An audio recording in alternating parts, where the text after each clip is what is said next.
पश्चिम Asia में जारी संकट के बीच भारत सरकार ने चीन को लेकर एक बहुत बड़ा फैसला लिया है। केंद्र कैबिनेट ने एक अहम फैसले में चीन से आने वाले एफडीआई के नियमों में ढील दे दी है। इससे अब देश में डॉलर के साथ युआन की बारिश होगी। बीते कुछ समय में भारत और चीन के रिश्ते बेहतर हुए हैं।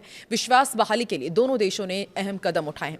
नमस्कार, मैं हूं आकांक्षा और आप देख रहे हैं न्यूज 18 का डिजिटल प्लेटफॉर्म। तो रिपोर्ट्स के मुताबिक केंद्र कैबिनेट ने पड़ोसी देशों से आने वाले एफडीआई के नियमों में बड़ी ढील दी है। पड़ोसी देशों में चीन भी शामिल है। साल 2020 में प्रेस नोट 3 के तहत सरकार ने चीन से विदेशी निवेश की शर्तों को कड़ा कर दिया था। इसके तहत एफडीआई के लिए सरकार की मंजूरी अनिवार्य थी। कैबिनेट ने इसके साथ ही आईबीसी बिल 2025 और कॉर्पोरेट लॉ अमेंडमेंट बिल को भी मंजूरी दे दी है। अब इस फैसले के बाद भारत में चीन प्रत्यक्ष निवेश के रास्ते साफ हो गए हैं। साल 2020 में डोकलाम संघर्ष के बाद दोनों देशों के बीच एक बड़ी खाई रिश्तों में पैदा हो गई थी। इस कारण भारत सरकार ने चीन के साथ आर्थिक रिश्तों और चीनी निवेश को लेकर परोक्ष तौर पर कई तरह की शर्तें लगा दी। हालांकि दोनों देशों के बीच द्विपक्षीय व्यापार रिकॉर्ड 130 अरब डॉलर के स्तर तक पहुंच गया है। इस द्विपक्षीय व्यापार में भारत को भारी घाटा होता है।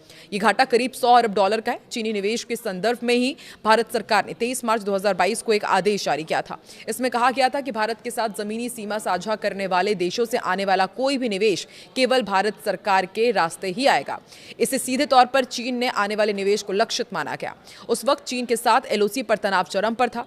रिश्तों में सुधार की कवायद साल 2024 में प्रधानमंत्री नरेंद्र मोदी की रूस के कजान में चीनी राष्ट्रपति शी जिनपिंग के साथ हुई मुलाकात के बाद शुरू हुई। दोनों नेताओं की इस मुलाकात से कुछ समय पहले ही एलओसी से दोनों देशों की सेनाएं पीछे हटी थी। इसके बाद दोनों देशों के बीच सीधी उड़ान सेवा और मानसरोवर यात्रा शुरू करने पर भी सहमति बनी। फिर पीएम मोदी ने एससीओ शिखर सम्मेलन में भाग लिया, चीन गए और शिखर सम्मेलन पहलगाम हमले और फिर ऑपरेशन सिंदूर के बाद हुआ था। इस सम्मेलन के बाद जारी बयान में आतंकवाद की निंदा की गई।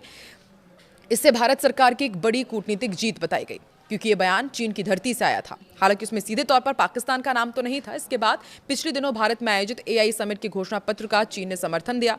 इस तरह दोनों देशों के बीच विश्वास बहाली से जुड़े कई कदम उठाए गए हैं। तो आपको क्या लगता है कि इंडिया और चाइना के बीच सब अब धीरे धीरे ऑल इज वेल हो रहा है या फिर चीन कभी नहीं सुधरेगा? कमेंट में अपनी राय जरूर दें।